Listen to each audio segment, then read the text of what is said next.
પાસે જઈને ફેર બેટા ગા બોલો। મારા વર્ષ શિક્ષકનું નામ છે રવિભાઈ સાહેબ।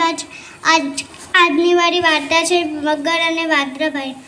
એક સુંદર જંગલ હતું, તેમાં એક નદી રહેતી હતી। એ નદીના કિનારે એક જાંબુડાનું ઝાડ હતું।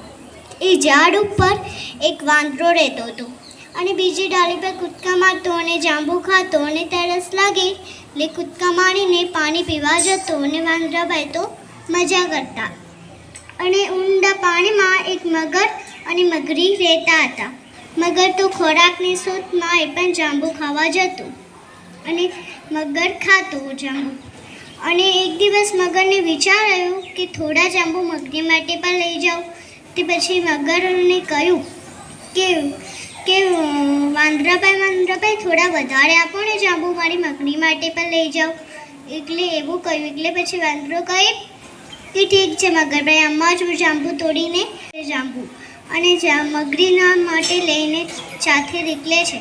અને મગર કહે કે મિત્ર, તારો ખૂબ ખૂબ આભાર। એટલે વાંદરો કહે કે આભાર શેનો, તું તો મારો મિત્ર છે, મદદ કરવી એ તો મારી ફરજ છે, એવું કહ્યું। પછી મગર ત્યાંથી આટલું કહીને નીકળે છે અને પછી મગરી ખાય છે અને મગરી ખાઈને કહે કે આ જાંબુ આટલા મીઠા છે તો રોજ ખાના, વાંદરાનું કાજુ કેટલું મીઠું હશે, એવું કહ્યું। એટલે મગરને વાત પૂછી કે સાંભળો, આ જાંબુ આટલા મીઠા છે તે રોજ ખાના, વાંદરાનું કાજુ કેટલું મીઠું હશે, એવું કહ્યું। એટલે મગર કહે કે અરે વાલી મગરી, આવું થાય, વાંદરાભાઈ તો એને મારા ભાઈ બનશે, એની મારી ગાલ મીઠા છે, હું એને દગો ના આપી શકું। મગરી કહે કે તને તારો મિત્ર મળ્યો છે કે હું, એ પહેલાં નક્કી કરી દે। જો તું વાંદરાને તારી પાસે નહીં લાવે તો હું મારો જીવ આપી દઈશ, એવું કહ્યું। એટલે વાંદરો કહે કે મગર હારી જાય છે અને મગરી રડવા લાગી રહી છે અને કહે કે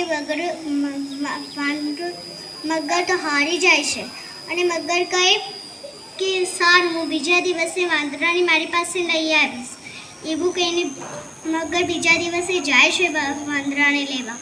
અને પછી મગરને આવતા જોઈને વાંદરો તો બહુ ખુશ થઈ જાય છે અને જાંબુ આપે છે તોડીને, અને જાંબુ મગર ખાય છે અને ધીમેથી બોલે છે મગર, કહે કે તમે આ જે જાંબુ આલ્યા એ મારી મગરી બહુ તમારો વખાણ કરતી હતી, એટલે તમે મારા ઘરે જમવા આવશો, એવું કહ્યું। એટલે પછી મગરને લાડ કરવા લાગે છે વાંદરો તો।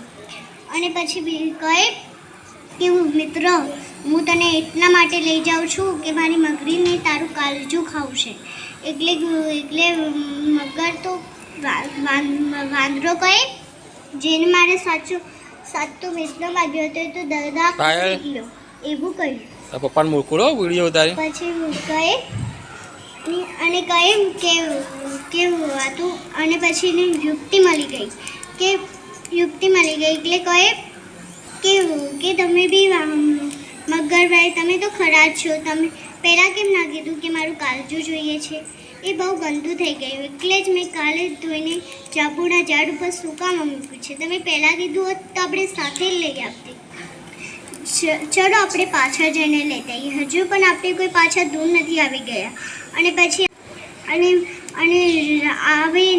નદી આવે એટલે મોટી છનાગ લગાવી અને વાંદરો ઝાડ ઉપર ચડીને કહે, એ મગર, મેં તો તને સાચો મિત્ર માગ્યો હતો, તું તો દરદાખોર નીકળ્યો, જા, આજથી તું આ જાંબુ ખાવા આવતો નહીં, મારે પણ આ જાંબુ નથી ખાવા અને આ રહેવું પણ નથી। અને આ વાર્તા ઉપરથી બોધ મને છે કે આપણે પણ વાંદરાની નમજ બુદ્ધિશાળી થવું જોઈએ।